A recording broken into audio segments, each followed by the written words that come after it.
Օրեր առաջ մայրաքաղաքում Մոնթե Մելքոնյան փողոցում տեղի ունեցած վթար։ 18-ամյա վարորդը Լիսյանով անցել է կանաչ խոտածածկի վրայով, բախվել հանդիպակաց գոտիով ելթևեկող Նիսսանին, վերջինն էլ Կիային։ Նիսսանի վարորդը տեղափոխվել է հիվանդանոց, սակայն նրա կյանքը փրկել չի հաջողվել։ Ողբերգական ավտովթարների մասնակիցների գերակշիռ մասը երիտասարդներ են։ Բնական է, քանի որ երիտասարդները ավելի անկառավարելի, տաքարյուն եւ անփորձ են։ Այս դեպքում վստահաբար Լիսյանի վարորդը նոր էր վարորդական վկայական ստացել։ Իսկ գիտեք, որ Հայաստանում դատարանի առաջ են կանգնում նաև անչափահասներ, որոնք ճանապարհատրանսպորտային պատահարների մասնակից են դառնում։ Ելթևեկության անվտանգության եւ տրանսպորտի շահագործման սահմանված կարգի դեմ ուղղված արարքների համար 2025-ին օրինակ դատապարտվել է 22 անչափահաս։ Ստատիստիկան ամեն տարի է ու գրեթե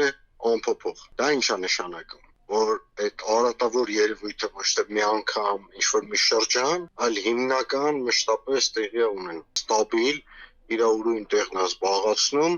ուրեմն վերջին զանգին անչափահասների կողմից տրանսպորտային միջոց վարելը։ Նախորդ տարվա ընթացքում քրեական գործերով անչափահասները ենթարկվել են քրեական պատասխանատվության հենց իրենց մասնակցությամբ ճանապարհատրանսպորտային պատահարների հետևանքով մեծամասամբ։ Իհարկե հարց է առաջ գալիս, թե ինչ գործ ունի երեխան մեքենայի ղեկին, որ մի բան էլ ճանապարհատրանսպորտային պատահարի մասնակից դառնա։ Ինչպես է տրադիցիան ասում են, քշել գիտի բան էլ չլինի, մեր երեխան զգուշա, կամ վրան չեմ կարում, դե երեխա է, բա ինչ անեմ, բա հետ չմնա։ Ենթադրվում է, որ այս երևույթի դեմ պետք է լիներ պայքար, այսինքն անել այնպես, որ մարդու մտքովից չանցնի անչափահասի ձեռքը մեքենայի բանալի տալ, կամ անչափահասի մտքով էլ չանցնի մեծահասակներից, այսպես ասած, մեքենայի բանալին թռցնել։ Եթե քեզի կանգնեցնի տեսուչը տեսնի, որ դու իրավունք չունես մեքենա վարելու, իրավունք չունես, վարորդական վկայական չունես, 25000 քեզ էին դու գանում են ժամանակ 25000-ը սեփականա տիրույթ չա։ Պարզ է, որ գործող այս կարգը սեփական անչափահաս երեխաներին մեքենա վստահելու մտքից չի կարող հեռու պահել անադեկվատ մարդկանց։ Անհրաժեշտ են ավելի խիստ միջոցներ։